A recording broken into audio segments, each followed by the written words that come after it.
The stepmother punishes the twins by withholding food for 3 days for trying to run away from home. Locked in their room, they cry silently, weak and frightened. But the millionaire, the girl's father, returns earlier than expected and sees everything. At that moment, he makes the decision that will change their lives forever. Before listening to this incredible story, don't forget to subscribe to the channel for more exciting tales.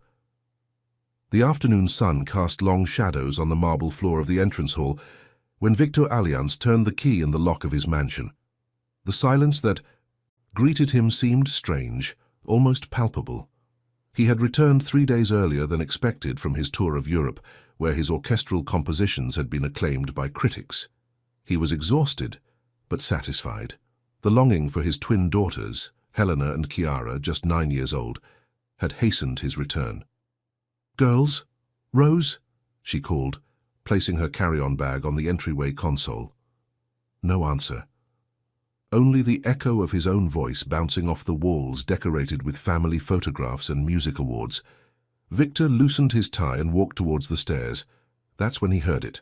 A sharp scream, followed by cutting words coming from the upper floor.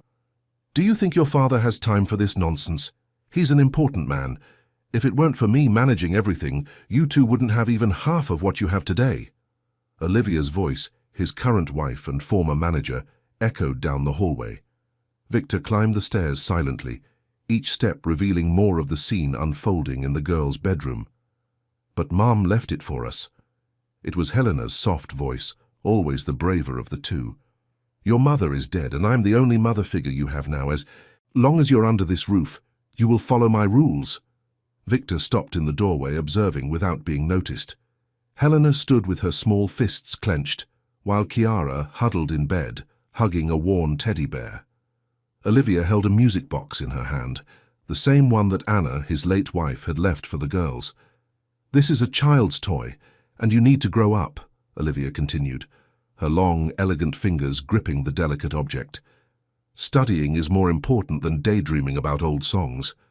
"Is there a problem here?" Victor finally spoke up, causing all eyes to turn to him. "Victor!" Olivia recoiled in surprise, her expression instantly shifting to a polished smile. "We weren't expecting you so soon." The twins ran to their father, hugging his legs.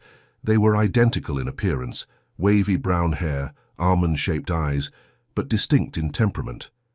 Helena, always the defender, the protector. Chiara, sensitive and introverted, more like her mother in her artistic genius. "Dad!" they exclaimed in unison, as if his presence represented salvation. Victor knelt down, embracing his daughters. He immediately noticed that they were both thinner, with subtle dark circles under their eyes that didn't suit children their age. "How are my little musicians doing?" she asked, trying to keep her voice light, although a growing unease was settling in her chest.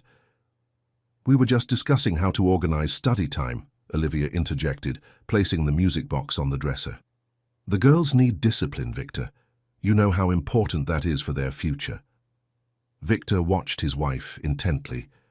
Olivia Lyman had entered his life like a force of nature 2 years after Anna's passing. Initially, as his manager, she had reorganized his career, secured important contracts and international tours. The marriage came 6 months later, almost as a natural consequence of their professional proximity. For the girls, then 7 years old, she was presented as a new chance to have a maternal figure. "I'm going to settle into my room and then we can talk," he replied, stroking his daughter's hair. "Is Rose home?" A brief flash of irritation crossed Olivia's eyes.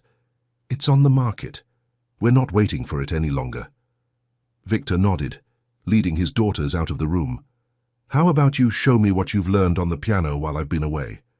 The girls exchanged hesitant glances, something Victor couldn't help but notice. Chiara was the first to speak, almost in a whisper. "We haven't been practicing much, Daddy." "Formal study time first, fun later," Olivia finished, following them down the hallway. "I'm implementing a more suitable routine." In the music room, Victor sat at the bench of the grand piano, with one of his twins on either side. His hands moved across the keys, producing light notes that soon blossomed into a complete melody. a composition he had created for Anna when the girls were born. Chiara closed her eyes, letting herself be carried away by the music. Helena stared intently at her father's hands, as if she wanted to memorize every movement. Olivia remained in the doorway, arms crossed, a shadow of displeasure veiling her perfect face. "Do you remember this song?" Victor asked. "It's Mom's song," Helena replied promptly. "She used to sing us to sleep," added Chiara, her voice almost a whisper. Victor smiled, continuing to play. "Your mother was an extraordinary pianist. You inherited her talent." Olivia cleared her throat, interrupting the moment. "Victor, we need to talk about the tour in Asia. The contract has arrived and there are details that need to be reviewed. Can we see this tomorrow? It's urgent. They need an answer within 48 hours. Victor sighed, looking at his daughters with a silent apology. "We'll continue later, okay?" The girls nodded, but their eyes said otherwise. There was a silent plea there, something that Victor, in his exhaustion and preoccupation with his career, couldn't fully interpret. In the library, Olivia presented him with a folder of documents. Her efficiency was one of the qualities that had most initially attracted Victor. She had a gift for organizing chaos, for transforming possibilities into certainties. 3 months in Asia, starting in 2 weeks, she explained, pointing to the calendar. Japan, China, Singapore, then Australia. Those are the biggest fees you've ever received, Victor. 2 weeks? I just got back, Olivia. It's the music world. You know how it works. She touched his face gently. Think about the girls' future, the legacy we're building for them. Victor looked at the contract, the impressive figures, the opportunities, but something bothered him, a feeling that he had overlooked something important. "Are the girls all right?" he asked abruptly. Olivia seemed disconcerted by the change of subject. "Of course they are. Why wouldn't they be? They seem downcast, quieter. They're growing up, Victor. They can't be dependent on you forever." Olivia softened her tone, moving closer. "I'm just trying to prepare them for real life, a life that won't always be filled with applause and admiration, like the one you provide them." The sound of the front door opening interrupted the conversation. Soon the robust figure of Rose, the governess who had cared for the girls since birth, appeared in the library entrance. "Mr. Victor, what a wonderful surprise!" exclaimed the woman with a genuine smile. "The girls must be so happy." "Rose," Victor smiled, rising to greet her. "How are things here?" Before Rose could answer, Olivia interjected, "Everything's in perfect order, isn't it, Rose? The girls are following their study routine, just as we agreed." Something in Rose's gaze caught Victor's attention, a hesitation, perhaps an unspoken concern. "Yes, ma'am," Rose finally replied, but her tone lacked its usual liveliness. "Rose, could you prepare a special dinner to celebrate Victor's return?" Olivia asked, with a clear suggestion that their conversation should be private. "Of course, ma'am, with pleasure." When the housekeeper left, Victor turned to Olivia. "Is there something I should know about what happened while I was away?" Olivia sighed, as if the question were a test of her patience. "Victor, you're tired from the trip and seeing problems where there aren't any. Everything is exactly as it should be." That evening, during dinner, Victor attentively observed the dynamic between Olivia and her daughters. The girls ate in silence, responding only when directly questioned. Rose served the dishes efficiently, exchanging discreet glances with the twins. "And how are ballet classes going?" Victor asked, trying to liven up the conversation. Helena and Chiara exchanged quick glances, before Helena replied, "We haven't been going to class, Dad." Victor frowned. "Why? You all loved ballet." "We decided to focus on academic studies," Olivia explained, helping herself to some wine. "Ballet is a distraction. They need excellent grades to get into good schools in the future." "They are 9 years old, Olivia. It's never too early to build a solid future." Olivia smiled at the girls, but the smile didn't reach her eyes. "Isn't that right, dears?" The twins nodded silently, their eyes fixed on the plates. After dinner, Victor insisted on putting his daughters to bed, something he hadn't done in months due to constant travel. In the girls' room, while helping them with their pajamas, he noticed purplish marks on Helena's arms. "What is this?" he asked, gently touching the mark. I fell during physical education, Helena replied quickly, pulling up her pajama sleeve to cover her arm. Victor looked at Chiara, who looked away, climbed onto the bed and pulled the covers up to her chin. Are you sure? You know you can tell me anything, don't you? We know, Dad, Helena replied, hugging him. We're really okay. But as he kissed them on the forehead and turned off the light, leaving only a bedside lamp lit between the two beds, Victor couldn't ignore the feeling that something was deeply wrong in that house. The music that had once filled the rooms with joy seemed to have been silenced, replaced by a dissonant chord that he still couldn't fully identify. In the hallway he found Rose, who was waiting with clean towels. Rose, I need you to tell me the truth, Victor whispered, turning away from the girls' room. Is something going on with Helena and Chiara? Rose hesitated, her eyes revealing an inner conflict. Mr. Victor, Rose, Olivia's voice called from the end of the hallway. When you're finished tidying the girls' room, I need you in the living room so we can discuss the week's menu. The housekeeper nodded, casting one last meaningful glance at Victor before turning away.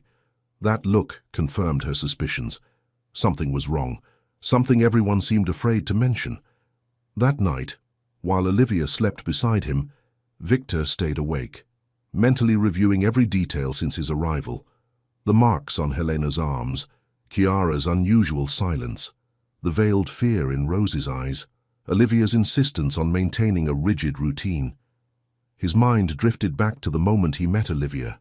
She had appeared in his life as a solution to the chaos that had ensued after Anna's departure.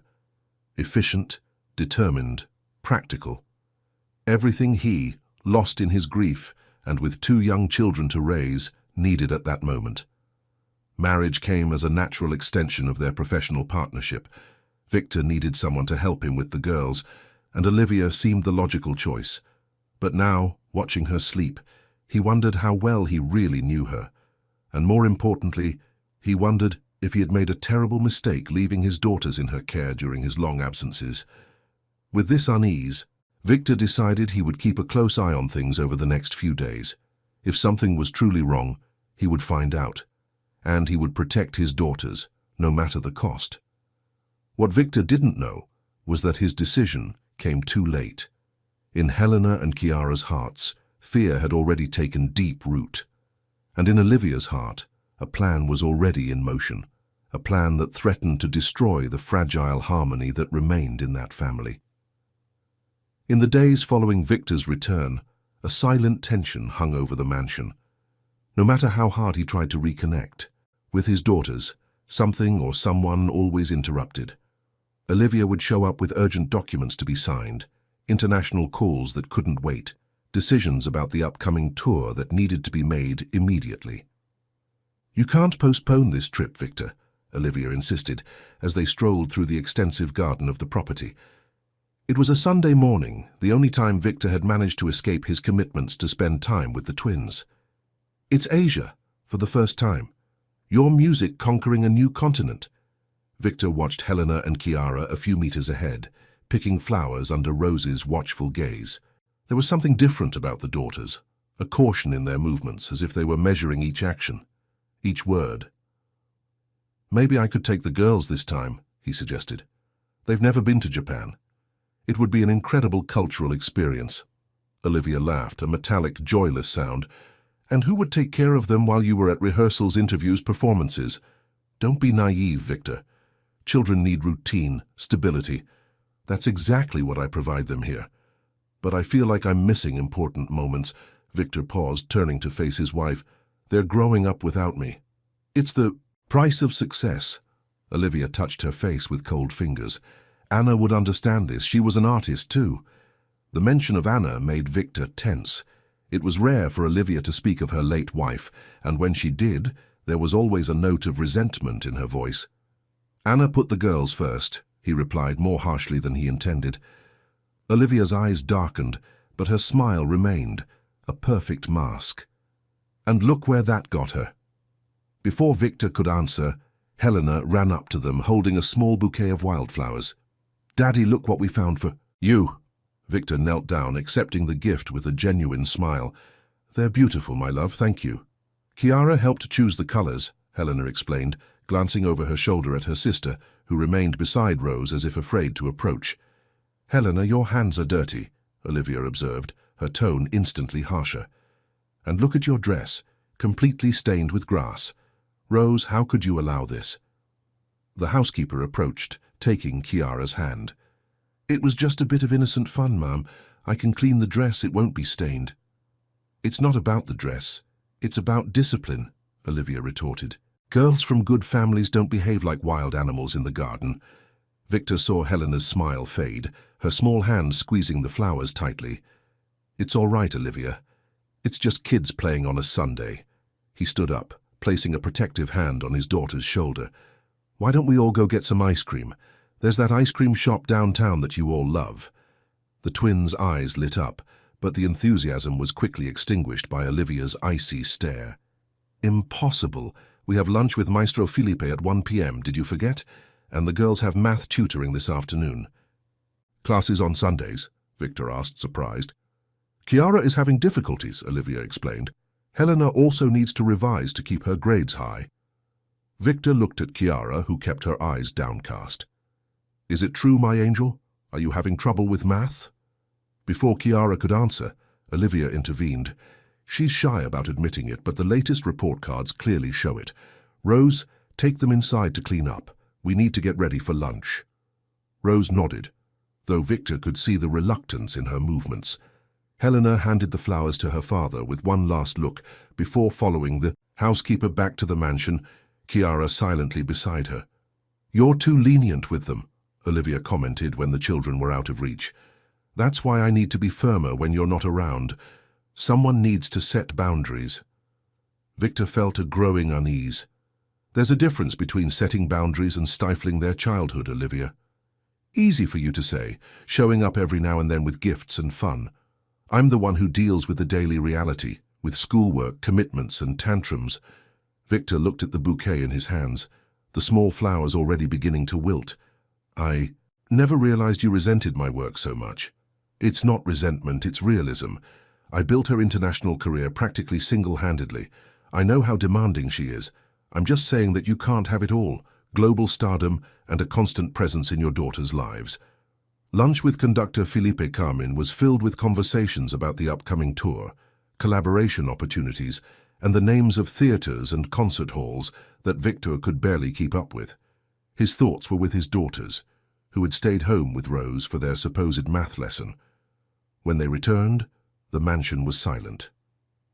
Victor went straight up to the girls' room, finding them engrossed in books and notebooks, Rose watching over them from a nearby chair. How was class? She asked, noticing her daughters' tired faces. Productive, Rose replied, but there was something in her eyes, an unspoken message. Did Chiara understand the subject matter? The girl nodded without lifting her eyes from her notebook. Helena, however, looked directly at her father. When are you going to travel again, Dad? The seemingly innocent question carried a weight that Victor couldn't ignore. In 2 weeks. Why, my love? Helena exchanged a quick glance with her sister. You're welcome. Just so we know. That night, after the girls were put to bed, Victor went to his office to review the Asian tour contract. The words seemed blurry, his mind persistently returning to his daughter's strange behavior, Olivia's constant interruptions and Rose's meaningful glances. A light knock on the door pulled him from his thoughts. Rose entered, carrying a tray of tea. I thought you might need something to clear your mind, she said, placing the tray on the table. Thank you, Rose. Victor indicated the chair in front of him. Please, have a seat for a moment. The housekeeper hesitated, casting a nervous glance at the half-open door.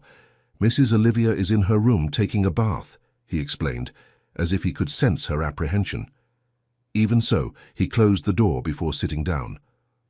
Rose, you've been a part of this family since the girls were born. Anna trusted you more than anyone else. Rose nodded, her eyes already moist at the mention of her former employer. Mrs. Anna was an angel. She loved those girls more than anything. That's why I need you to tell me the truth. What's going on in this house when I'm away? Rose wrung her hands in her apron, visibly nervous. "Mr. Victor, I swore to Mrs. Anna that I would take care of the girls, that I would protect them, and I have tried, truly." "What do you need to protect them from, Rose?" Victor's voice was gentle but firm. "Mrs. Olivia has her own methods of parenting."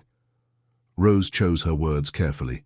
"She believes in strict discipline, in consequences for every small mistake." "What kind of consequences?" "Restrictions on privileges, extra study hours, confinement to the room." Rose hesitated. "Sometimes physical punishments." Victor felt a chill run down his spine. "Physical punishment? She hits my daughters?" "Not exactly knocking, sir. She—" Rose stopped when she heard a noise in the hallway. She quickly stood up. "I must check if the girls are sleeping well." The housekeeper left hurriedly, leaving Victor with more questions than answers and a growing sense of horror. He stared at the contract on his desk, the lavish tour that would take him away from home for 3 months. For the first time in years, he questioned his priorities. The sound of the telephone broke her reverie. It was her friend Theo, a doctor who had cared for Anna during her illness and who maintained a close relationship with the family. "Victor, I'm so glad you answered." Theo's voice sounded worried on the other end of the line. "How are the girls?" "Strange, distant. Why?" There was a pause. "Helena called me last week, crying. She said she was scared but hung up before I could ask her what she was scared of." Victor felt his heart race. "She didn't mention any of that." "I tried to call back several times, but Olivia always said that the girls were busy or that Helena had made up the whole story to get attention. That doesn't seem like something Helena would do." "That's exactly what I thought. That's why I'm calling. I thought you should know." After hanging up, Victor remained motionless, staring at the door through which Rose had disappeared. Fear had settled in his chest, like a dense shadow threatening to swallow all the remaining light. He decided he would confront Olivia that very night. But when he got to the room, he found her asleep, or pretending to be asleep. The next day she left early to deal with tour-related matters, leaving him alone with the girls and Rose. Victor took the opportunity to spend quality time with his daughters. He took them to the park, then to a movie theater, attentively observing each reaction, each exchange of glances between them. There was a silent code there, a communication he couldn't fully decipher. It was during an afternoon snack, in a cafe far from the center, that Helena finally opened up a little. "Daddy, can we not come home today?" she asked, playing with the straw of her milkshake. Victor tried to keep his voice calm, though his heart was racing. "Why?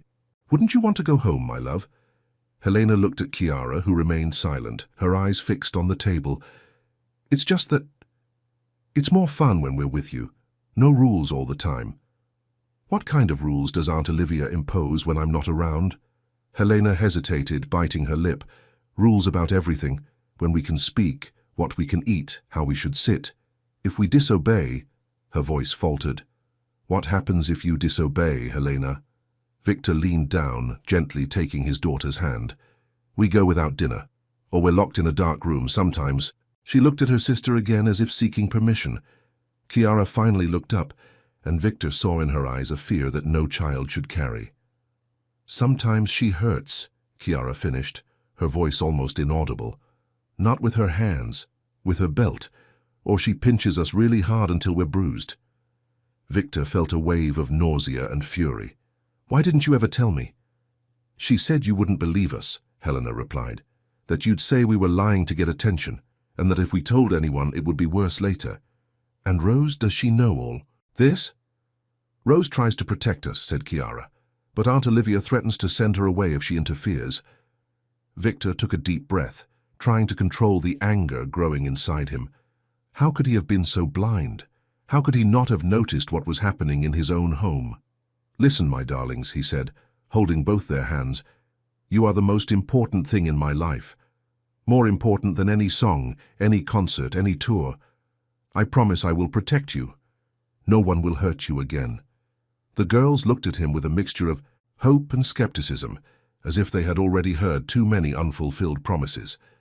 That night, when they returned home, they found Olivia in the living room, her face a mask of staged concern. "Where were you? I called your cell phone several times," she exclaimed, rising from the sofa. "The girls have homework to finish." "The lessons can wait," Victor replied with a calmness he didn't usually feel. "Girls, why don't you go with Rose to her room? I need to talk to Olivia in private." Helena and Chiara obeyed quickly, casting worried glances at their father as they climbed the stairs. "What's going on, Victor? You've never neglected their education like this before." "I think the question is what's going on in this house when I'm away," he replied, keeping his voice low but firm. Olivia's face showed a brief sign of surprise before she recovered. "What are you talking about?" "The excessive rules, the punishments, the fear my daughters have of you." Olivia laughed, but the sound was cold, calculated. "Children have fertile imaginations, Victor, especially when they want attention. Helena has marks on her arms. Chiara can barely look me in the eye. This is not my imagination. Children get hurt playing. And Chiara has always been shy, you know that." Olivia approached, gently touching Victor's arm. "I think your guilt about always being absent is making you see problems where there aren't any. Is Rose imagining things too? And what about Theo when Helena called him crying?" Something shifted in Olivia's gaze, a flash of anger quickly suppressed. "That call was a misunderstanding. Helena had a nightmare and got scared." "Enough with the lies, Olivia." Victor pulled away from her touch. "I know what's going on and I won't let it continue." "And what are you going to do? Cancel the tour, ruin your career, all because of a few childish tantrums?" Olivia crossed her arms, her tone now clearly defensive. "These girls need discipline, Victor. The world out there isn't going to treat them like princesses just because they're the daughters of the great composer Victor Alliance. There's a difference between discipline and abuse, and what you've been doing is abuse." Olivia's face hardened. "You know nothing. While you're out there being flattered and applauded, I'm the one who keeps this house running, who ensures your precious daughters receive a quality education, who manages your career. My career isn't worth my daughter's suffering. It's easy to say that now. But who pulled you out of the hole after Anna died? Who rebuilt your image, secured contracts, and made your name known internationally? You owe me everything, Victor." The truth in Olivia's words hit him like a physical blow. In fact, after Anna's departure, he had sunk into depression and alcoholism, neglecting both his career and his daughters. Olivia appeared like a lifeline, reorganizing his professional life and restoring his sense of purpose. "You're right," Victor conceded. "I owe you a great deal professionally, but that doesn't give you the right to mistreat my daughters." "I don't mistreat them," exclaimed Olivia, raising her voice for the first time. "I'm shaping them for the real world, a world that you, with your artistic romanticism, seem to be completely unaware of."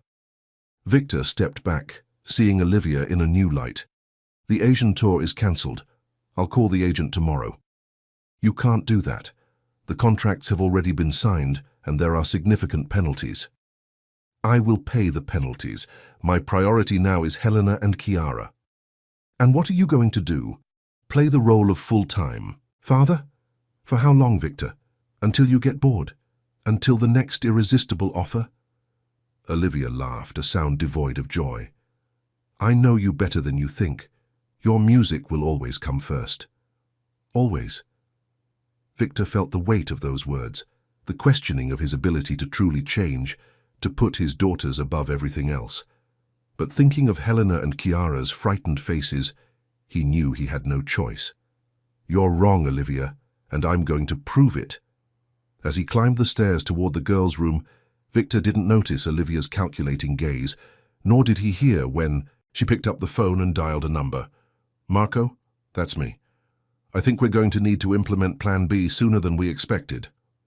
The following morning, Victor woke up early, determined to make radical changes in his life. He had slept in the guest room, unable to share a bed with Olivia after what he had discovered. His first phone call was to his international agent, informing him of the cancellation of the Asian tour. "Have you gone mad?" The agent's voice conveyed pure disbelief. "We're talking about legendary theaters, Victor. Suntory Hall in Tokyo, the Sydney Opera House. This is the pinnacle of your career." "I have urgent family matters," Victor replied firmly. I will pay all contractual penalties. Does Olivia know about this? She assured me 2 days ago that everything was confirmed. Olivia is no longer responsible for my career from now on. There was a long silence on the other end of the line. Victor, this is serious. You're jeopardizing professional relationships built over years. Some things are more important. After hanging up, Victor called Theo, asking him to come to the mansion as soon as possible. He needed a trusted friend, someone who knew the girls and could assess the situation with a medical eye. Going down to the kitchen, he found Rose preparing breakfast, her face tense and worried. "Good morning, Rose. Are the girls awake yet?" "No, sir. Neither does Mrs. Olivia." "Great. We need to talk." Victor sat down at the kitchen table, indicating the chair opposite him. "I want you to tell me everything, Rose. No holds barred. What happens in this house when I'm traveling?" Rose glanced nervously at the door before sitting down. "It starts as soon as you leave. The rules change. Mrs. Olivia sets strict schedules for everything, studying, meals, even going to the bathroom. Any deviation is punished." "What kind of punishments?" Rose took a deep breath. At first it was small things. No dessert, no TV, but it got worse. She locks them in a dark room for hours. Sometimes a whole day, no food, no water. Once Chiara wet the bed out of fear and... Rose's voice faltered. Mrs. Olivia made her sleep on the wet mattress all night as a lesson. Victor closed his eyes, feeling a physical pain as he imagined his daughters going through such humiliation and fear. "Why didn't you ever tell me, Rose? Why didn't you call me?" "She monitors all the calls, sir, and she threatened the girls, saying that if they told anyone, they would be sent to a boarding school abroad, far away from each other." Rose wiped away a tear. "I tried to protect them as best I could. I would secretly bring them food when they were being punished. I would turn on a small light in their dark room." "And the marks I saw on Helena's arms?" "Pinching. Mrs. Olivia has this technique. She pinches and twists the skin. It doesn't leave obvious finger marks, just bruises that could be mistaken for ordinary bruises." Victor felt his stomach churn.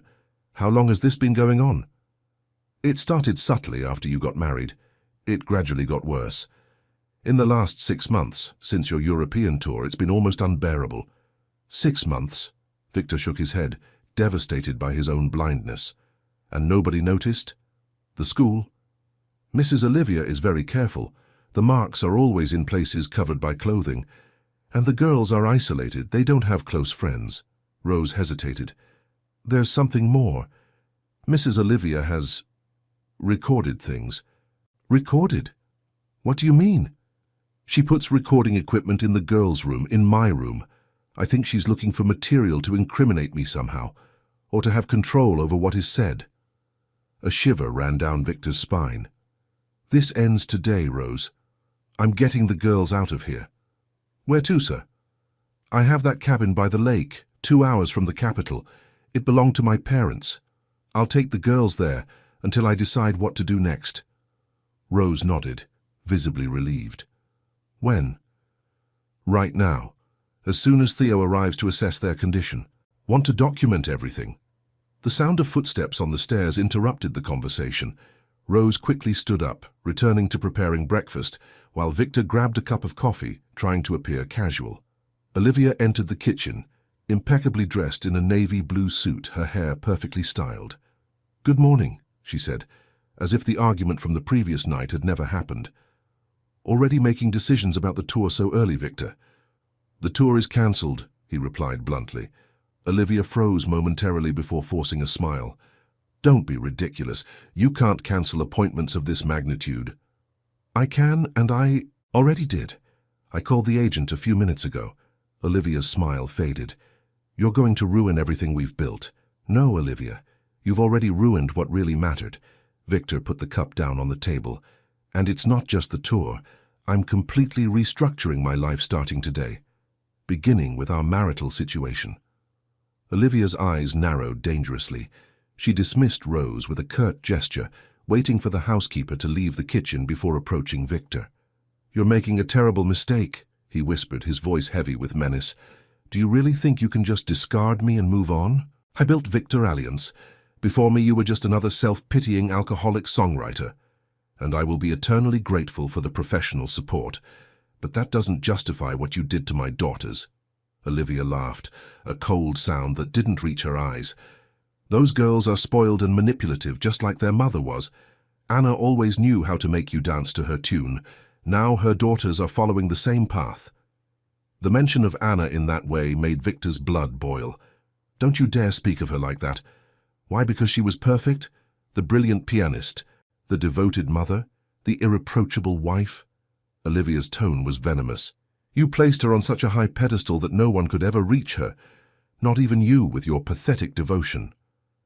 Victor took a deep breath, refusing to be provoked. "This conversation is going nowhere.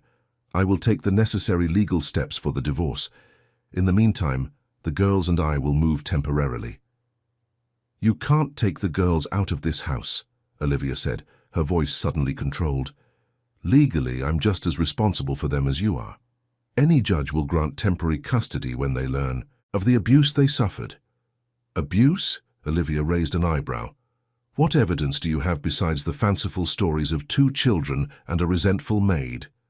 At that moment, the doorbell rang. Victor felt relieved to hear Rose greeting Theo at the entrance. "The evidence is in my daughter's bodies and in the testimonies of reliable adults. Now, if you'll excuse me, I have a guest."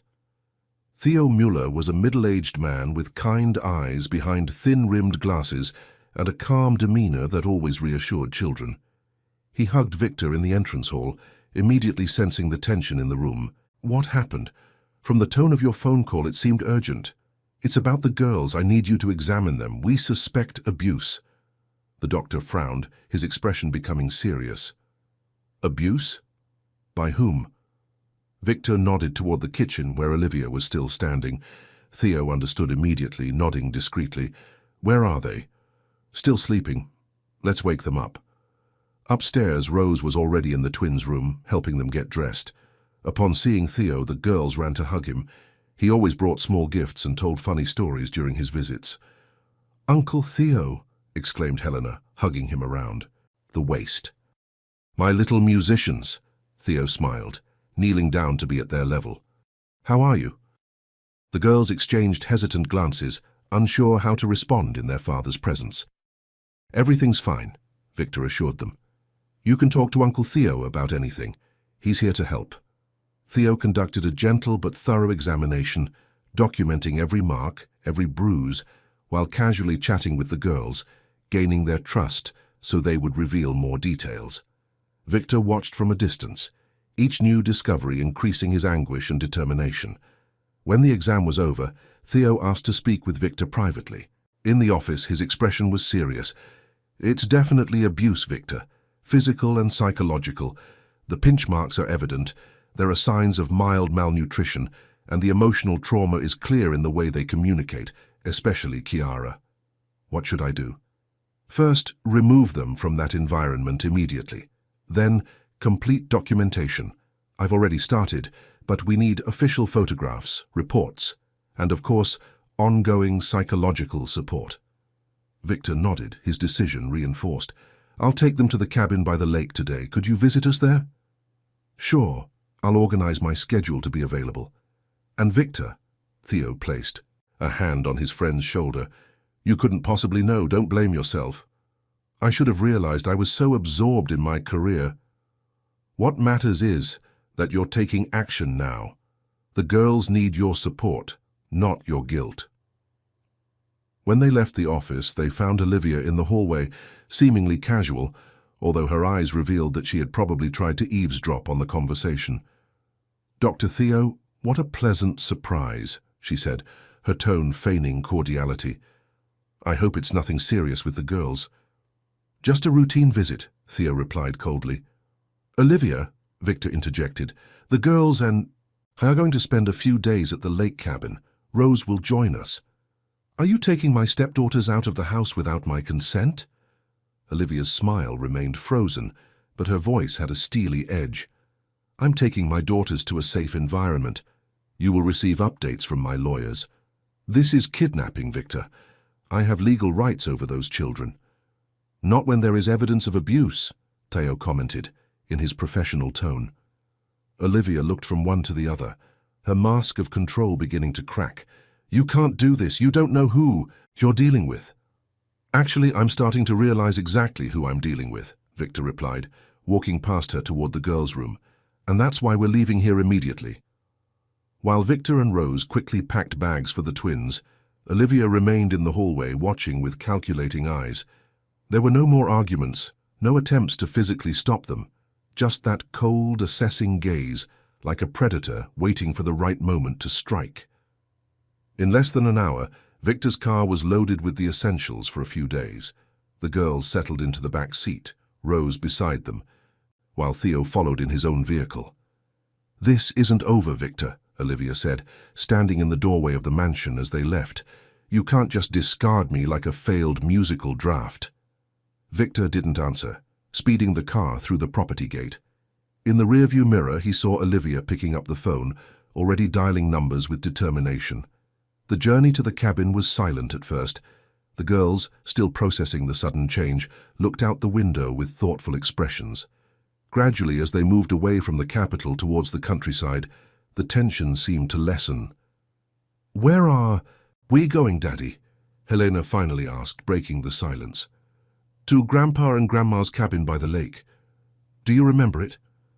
Chiara nodded shyly. "The wooden house with that swing in the tree." "Exactly," Victor smiled, relieved to see a spark of excitement in his daughter's eyes.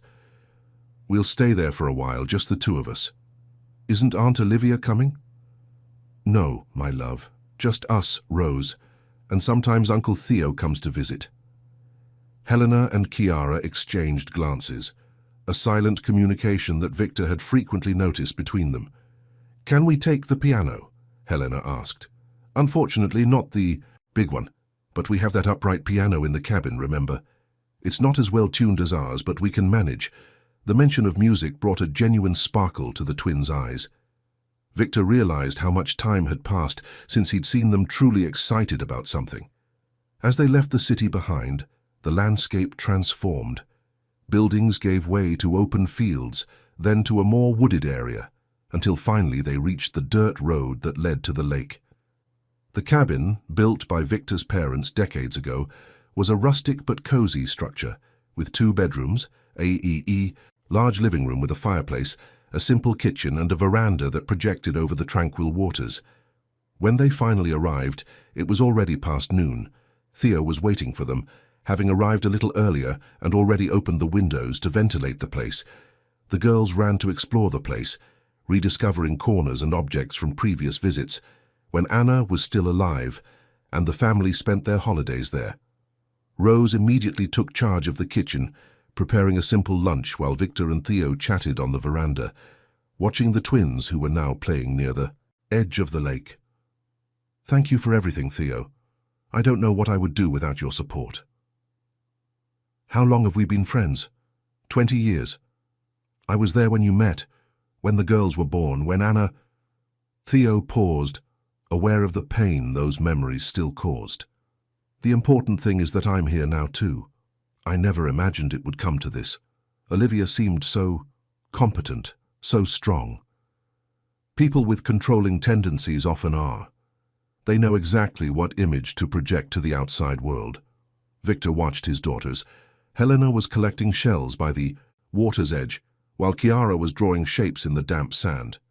There was a lightness in their movements that he hadn't seen in a long time. "How could I have been so blind, Theo? How could I not have realized what was happening?" "You were dealing with your own grief, Victor. The loss of Anna, the sudden responsibility of raising 2 children alone, the pressure of your career." Olivia appeared, offering solutions, organization, stability. It was natural to trust her. "But the girls, children of this age often don't know how to express what they're feeling, especially in abusive situations. The fear of not being believed, the threats, the manipulation, all of this silences them." Victor ran a hand over his face, feeling the weight of guilt. "What do I do now? How do I help them overcome this?" Time, constant presence, professional support, and above all, unconditional love. Theo smiled, watching the girls. They are resilient, Victor. With the right environment, they can fully recover. Lunch was served at the rustic table on the veranda, overlooking the lake. For the first time in a long time, Victor saw his daughters eat with appetite, even asking for seconds. Rose smiled, serving them generously, while telling stories of when they were babies, and Anna sang to them as she lulled them to sleep. After the meal, Victor found the old upright piano in the living room, covered by a protective sheet. He removed the cover, revealing the dark wood instrument, somewhat worn by time but still functional. "It's out of tune," he commented, experimentally playing a few keys. "Still, it's music," Helena replied, approaching shyly. Victor smiled, making room for her on the bench. "Want to play with me?" Helena hesitated, glancing briefly at the door, as if she expected Olivia to appear at any moment to reprimand her. "Everything's fine, my love. Here we can play as much as we want." The girl sat down beside her, placing her small fingers on the keys. She began a simple melody, one of the first Victor had taught her. Chiara also approached, leaning on the piano, her eyes following her sister's movements. Gradually the music filled the cabin. Victor let Helena lead, only accompanying her with soft chords.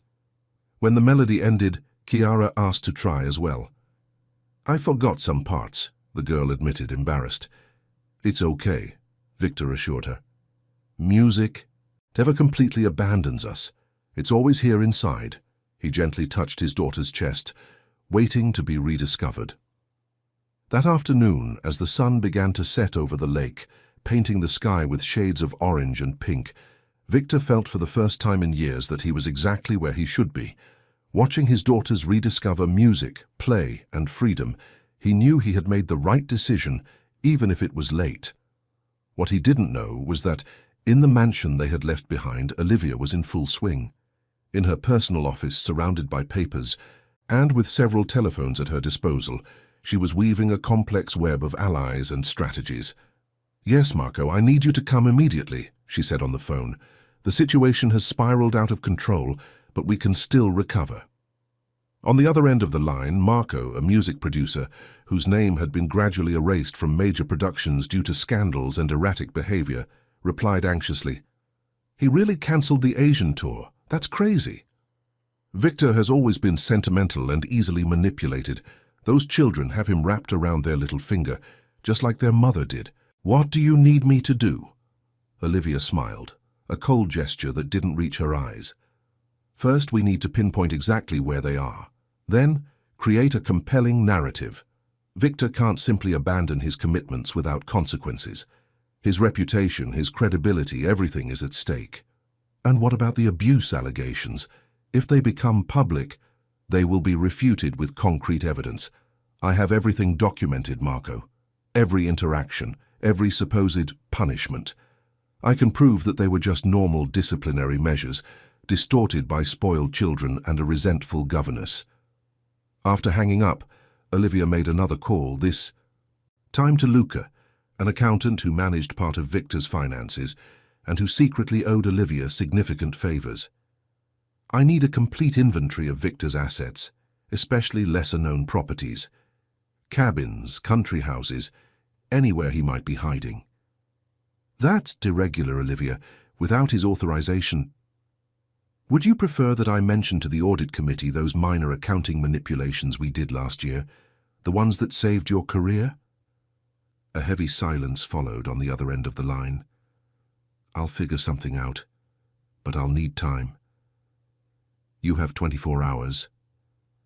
As night fell, two parallel realities unfolded. In the lake cabin, a family slowly began to rebuild, seeking harmony after the chaos. In the mansion, a rejected woman meticulously planned her revenge, determined not to lose control over the musical and family empire she considered partially hers by right. The battle had only just begun, and its reverberations promised to reach far beyond the tranquil waters of the lake, where Victor and his daughters had momentarily found refuge.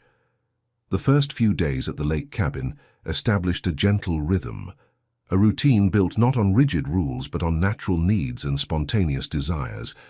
Victor would wake up early, make a simple coffee in the rustic kitchen, and spend the first hours of the morning on the porch, composing in his notebook while watching the lake and waiting for his daughters to wake up. Helena was usually the first to get up, joining her father with her hair still disheveled and her eyes sleepy. She would sit quietly beside him, resting her head on his shoulder while he worked. Chiara would appear a little later, always bringing some drawings she had made the night before or right after waking up. Rose prepared a substantial breakfast, insisting that the girls needed to regain the weight and energy they had lost during the months of dietary restrictions imposed by Olivia. The twins ate with renewed appetite, especially when Rose made pancakes with fruit syrup, a dish that had been banned in the mansion for being considered an unnecessary indulgence. The mornings were dedicated to light study, with Victor temporarily replacing formal schooling. Mathematics, literature, science, everything approached creatively, often connected to music or the nature that surrounded them. The afternoons belonged to freedom, walks by the lake, swimming in the shallower areas, collecting stones and shells, drawing outdoors. The nights were filled with music. The old upright piano, after being tuned by Victor, had become the center of family activities. The twins relearned pieces they had been forced to abandon, while Victor accompanied them, sometimes adding improvised harmonies, transforming exercises into musical games. Theo visited them regularly, monitoring the girls' physical and emotional recovery. It was during one of these visits, about 2 weeks after their escape from the mansion, that he brought news from the outside world. "Olivia is moving quickly," Victor informed them as they walked along the lakeshore, far enough away that the girls, who were playing under Rose's supervision, couldn't hear them. "She filed for temporary custody, claiming you're mentally unstable and kidnapped the children." Victor stopped, picked up a flat stone and threw it into the water, watching it skip several times before sinking. "I'm not surprised. What's the legal basis for it?" He claims that his sudden cancellation of the tour, the abrupt move to an isolated location, and the children's withdrawal from school are evidence of erratic behavior, possibly related to unresolved grief over Anna. "And what about the abuse that we documented?" She counters that any marks are the result of normal play between children, and that Rose, out of resentment after being reprimanded for negligence, fabricated the accusations to protect her job. Victor shook his head, incredulous at Olivia's ability to distort reality. "And how did you find all this out? Do you have contacts in the courtroom?" Theo adjusted his glasses, a gesture he always made when he was worried. Agnes Salon. The detective, the one who investigated that negligence case at the hospital last year. Yes, she now works in the Child Protection Department. When she learned about the case involving her daughters, she took on the investigation herself. Theo hesitated. "She was a close friend of Anna's at university." Victor nodded, vaguely remembering Anna mentioning a college classmate she'd been in contact with. "So she's on our side." "She's investigating impartially, as she should. But knowing Anna and having briefly spent time with you all on a few social occasions, she has suspicions about Olivia's version of events." "What does she recommend?" "Make the situation official. You need a lawyer, Victor, and the girls need to be heard by professionals specializing in child abuse cases. Informal statements to your doctor friend won't have the same legal weight as an official assessment." Victor watched his daughters from a distance. Helena was building something with twigs and leaves, while Chiara drew in the damp sand. They seemed so fragile, and yet so resilient. "I don't want to put them under any more stress, Theo. They finally feel safe here. I understand your concern, but if we don't act proactively, Olivia could obtain a court order forcing the girls' return, at least temporarily. That's what we want to avoid at all costs." Victor sighed, running a hand through his hair in a gesture of frustration. "I didn't imagine she'd go this far. I thought that with the divorce looming and the evidence of abuse, she would simply give up." Theo placed a hand on his friend's shoulder. "Olivia built her identity around being your wife, your manager, the perfect stepmother to your daughters. You're taking all of that away from her. People like her don't give up, they fight back. What does Agnes suggest as a first step?" She'll come here tomorrow for an initial assessment. She'll bring a child psychologist. The process will be gentle, tailored to the girl's needs. Theo looked toward the twins.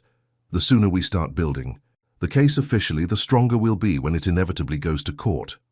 That night, after the girls had fallen asleep, Victor remained on the balcony, gazing at the dark waters of the lake under the moonlight. Rose joined him, bringing 2 cups of tea.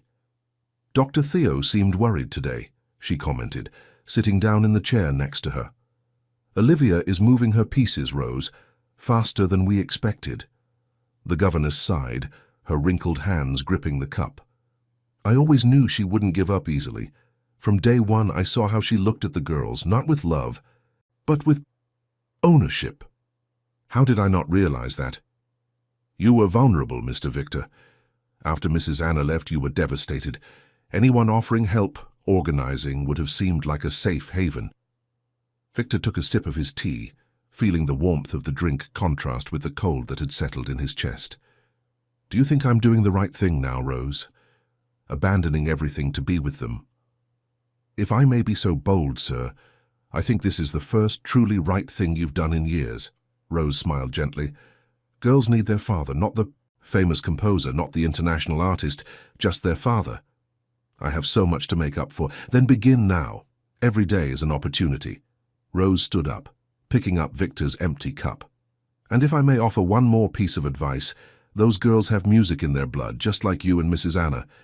Music has always been the path to their souls. Victor remained on the balcony long after Rose had retired, the housekeeper's words echoing in his mind. Music, the language he had shared with Anna, that he had passed on to his daughters, but that he had somehow allowed to get lost amidst the success and the tours. The next day, as promised, Agnes Sallin arrived at the cabin accompanied by a child psychologist named Fiona. Agnes was a tall woman with an upright posture and attentive eyes that seemed to absorb every detail of her surroundings. Her brown hair was tied back in a strict bun, and her expression, though professional, had a gentle quality when she addressed the girls. They look just like Anna, she whispered to Victor after being introduced to the twins, especially in the eyes. Victor nodded, feeling the familiar pang of longing at the mention of his late wife's name. Did you know Anna well? We shared an apartment for 3 years at university. She played piano until late.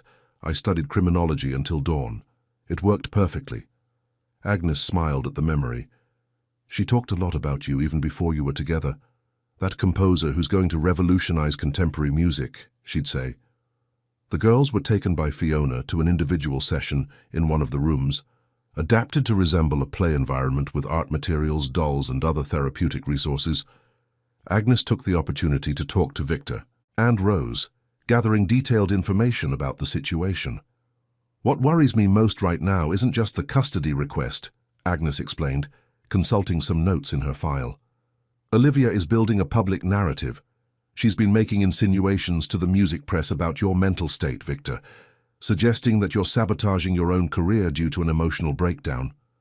That's absurd, Victor protested. For us, yes. But for those who only know their public persona and suddenly see an artist at their peak abruptly cancel an international tour to isolate themselves in a cabin, her narrative finds fertile ground. And does this affect the custody case? Indirectly, yes. Public perception influences even the most impartial judges. Furthermore, Agnes lowered her voice, I have information that Olivia hired music producer Marco Limen to help her. Victor frowned. Marco. He was practically banished from the industry after that royalty misappropriation scandal. Exactly. A desperate man, resentful of the industry that rejected him, and with little to lose. A dangerous type of ally. The conversation was interrupted by Fiona's return, whose professional expression could not completely hide her concern. How was it? Victor asked, standing up anxiously. The girls are extremely intelligent and articulate. For their age, the psychologist replied, sitting down, and the bond between them is impressively strong. They've developed an almost self-contained communication system, particularly during periods of isolation. What kind of system? Asked Agnes, her professional interest clearly piqued. A language based on touches, knocks, and movements. very sophisticated. Helena explained that they created this when they were put in the dark, as they described the punishments of isolation. They knocked on the walls to confirm each other's presence and developed codes for common words and phrases. Victor felt a deep pain imagining his daughters, frightened and isolated, creating a way to connect through the walls that separated them. From a professional standpoint, Fiona continued, there are clear indicators of psychological trauma consistent with prolonged abuse. The fear of making mistakes, hypervigilance, the constant need for approval. Particularly in Kiara, there are signs of the onset of an anxiety disorder that will require ongoing therapeutic attention. And what about the credibility of their accounts? Agnes asked. If this goes to court. The accounts are consistent, detailed, and include elements that children would rarely invent. The way they describe the punishments, the specific threats used to silence them. I would testify, without hesitation, to the veracity of these accounts. Victor covered his face with his hands, feeling a mixture of relief at having professional evidence and anguish for his daughter's suffering. What do we do now? We need to formalize all of this, Agnes replied. Statements, forensic photographs of the remaining marks, complete psychological evaluations. And you, Victor, need a lawyer specializing in family law. I'm preparing the official report for the department, recommending that temporary custody remain with you while the investigation continues. While the adults chatted, Helena and Kiara played in the garden near the cabin, seemingly absorbed in their own activity, but in reality, listening attentively to the adults' conversation through the open window. Is Aunt Olivia going to take us back? Whispered Kiara, her little face contorted with worry. Helena, ever the protector, squeezed her sister's hand. No, Dad won't allow it, and we have Rose and now Dr. Theo and that policewoman who was a friend of Mom's. But Aunt Olivia always gets what she wants. This time it's different, Helena insisted, though her own voice betrayed uncertainty. Dad is different. He saw what she does. He believed in us. The twins fell silent when they saw Fiona approaching. The psychologist sat down on the grass beside them, admiring the small structure of twigs and leaves they were building. Is it a nest? He asked, with genuine interest. It's a house for the lake fairies, Kiara explained, her voice almost inaudible. The fairies need a safe place, Helena added, where no one can hurt them or put them in the dark. Fiona nodded, understanding the metaphor without needing to be pointed out. And how do you know if a place is safe for fairies? The girls exchanged glances, their silent communication in action. Music, Kiara finally replied. Fairies only appear where there is music. That's why they never showed up at the mansion, Helena added. Aunt Olivia didn't like it when we played. She said it was useless noise. And here at the cabin, have the fairies already appeared? Kiara smiled, a rare gesture that lit up her face. Last night when Daddy played Mommy's song on the piano, I saw a tiny light through the window. Helena hugged her sister protectively. Kiara always sees things that nobody else sees. Mom used to say she has a special eye for magic. The conversation was interrupted by the sound of a vehicle approaching along the dirt road leading to the cabin. Everyone turned, alarmed by the unexpected visitor. Victor stood up quickly, positioning himself protectively on the porch. A sleek, obviously expensive black car pulled up next to the cabin. Victor felt a wave of relief when he recognized the driver, Aaron, his longtime lawyer, primarily responsible for contractual matters in his career. Victor, Aaron greeted, adjusting his impeccable suit as he stepped out of the vehicle. I received your message yesterday. I came as soon as I could. The introductions were made, and soon the group of adults was gathered in the cabin's living room, discussing legal strategies, while Rose took the girls for a walk by the lake, away from the disturbing conversations. Olivia is playing hardball, Aaron explained, opening his briefcase on the rustic table. She's already secured a preliminary hearing for next week, without her presence, I might add, which is procedurally questionable. Her former status as a businesswoman gives her a certain amount of influence in some circles. What kind of influence are we talking about? Agnes asked in her professional tone. The kind that comes from knowing secrets, doing favors, and keeping a detailed file of every potentially compromising professional interaction. Aaron looked at Victor. Forgive my frankness, but Olivia built her career knowing exactly where the figurative bodies of the music industry are buried. Does this matter in a custody case? Theo asked. It matters when those connections can influence public opinion, pressure authorities, and create a narrative that favors their side. Aaron adjusted his glasses. Furthermore, she's questioning the validity of her marriage to Victor, claiming he never got over his grief over Anna, and that the marriage was essentially a business arrangement in disguise. That's absurd, Victor protested. Though a pang of guilt gripped him, there was a seed of truth there. His marriage to Olivia had never had the depth, the genuine connection he had shared with Anna. We need a coordinated counterattack, Aaron continued. The psychological evaluation of the girls is crucial.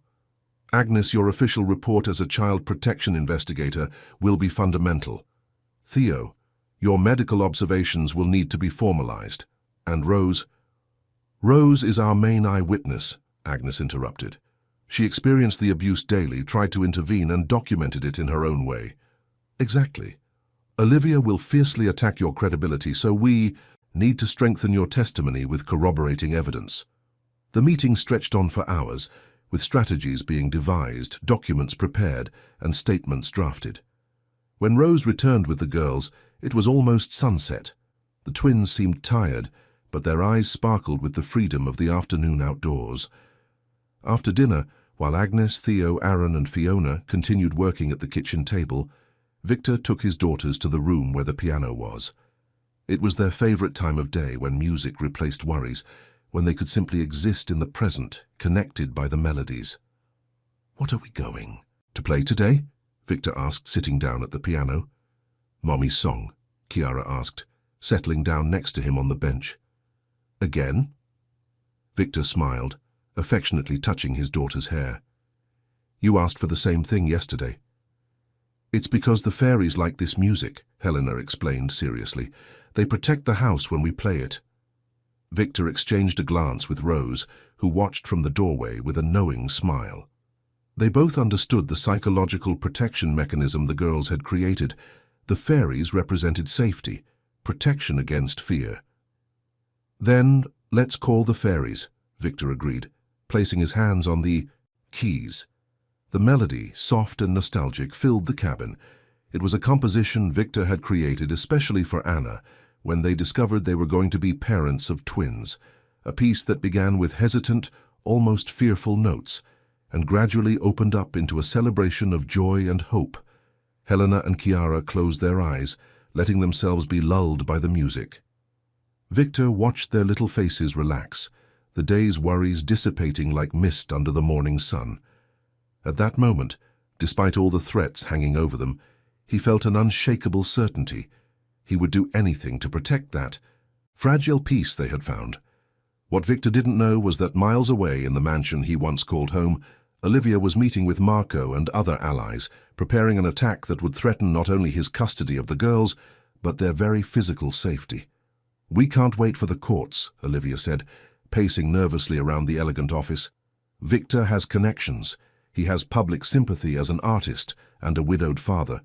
If we let this go to trial, with all those melodramatic stories the girls and that meddling governess invented. What are you suggesting? Asked Marco, leaning back comfortably in a leather armchair, a glass of expensive whiskey in his hand. Beside him, Luca, the accountant, seemed visibly uncomfortable with the direction the conversation was taking. A more straightforward recovery. Olivia paused, staring at them with determination.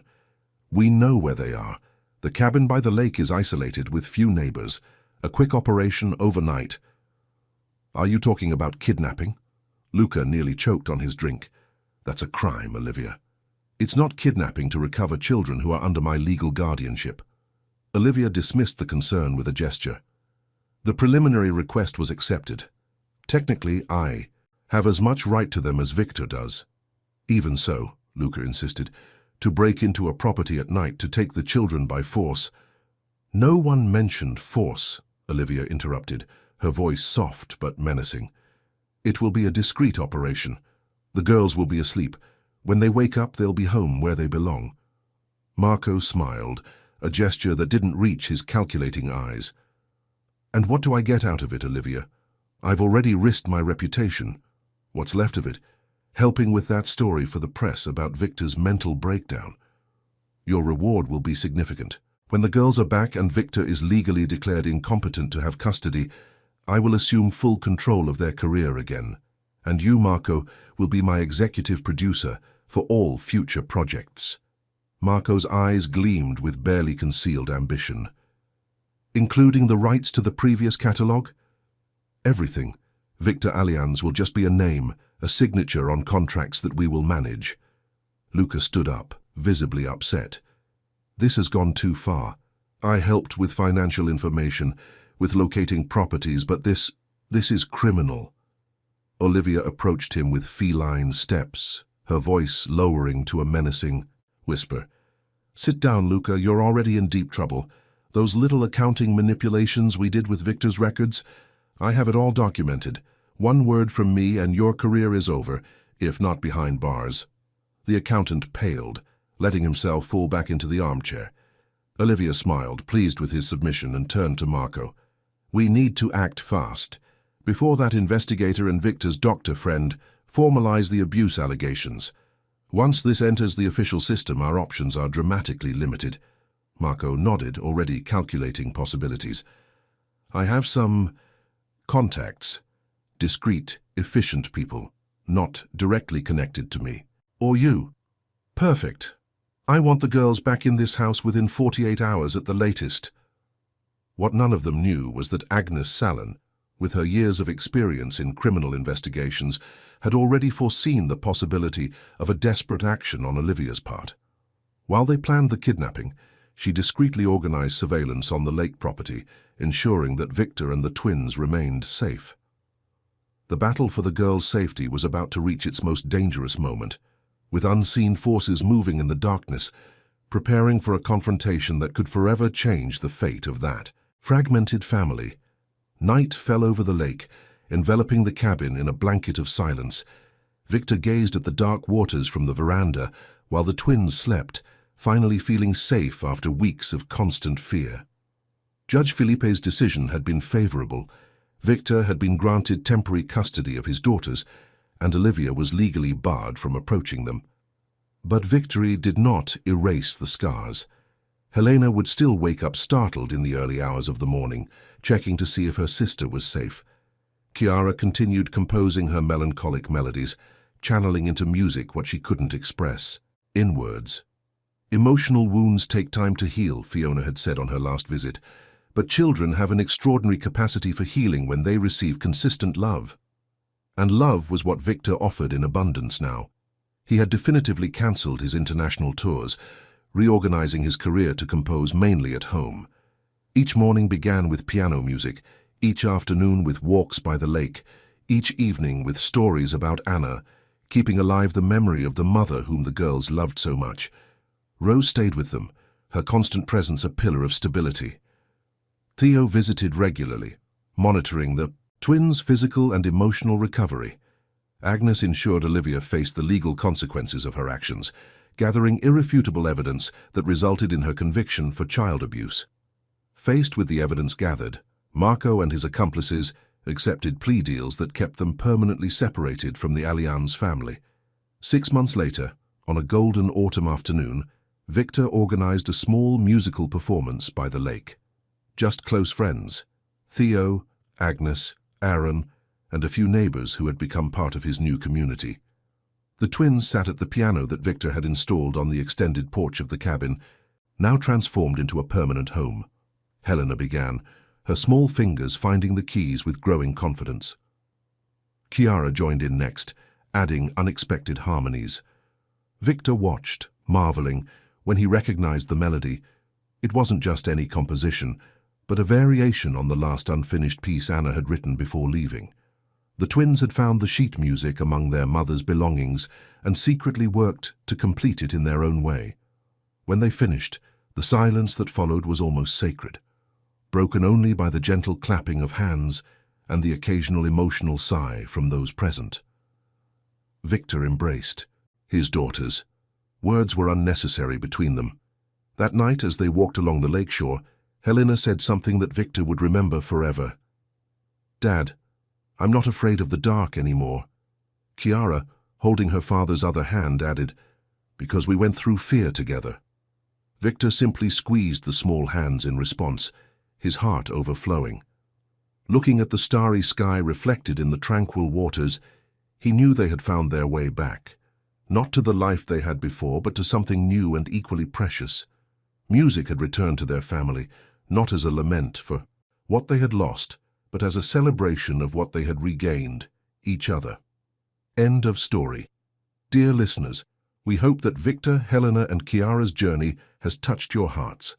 For more moving stories like this, don't forget to subscribe to the channel and leave a like. The power of music and family love is a theme that transcends borders and continues to inspire. Leave a comment telling us which moment of this story touched you the most, and let us know if you have witnessed the transformative power of art in your own lives. Until the next story, which we promise will be as captivating as this one.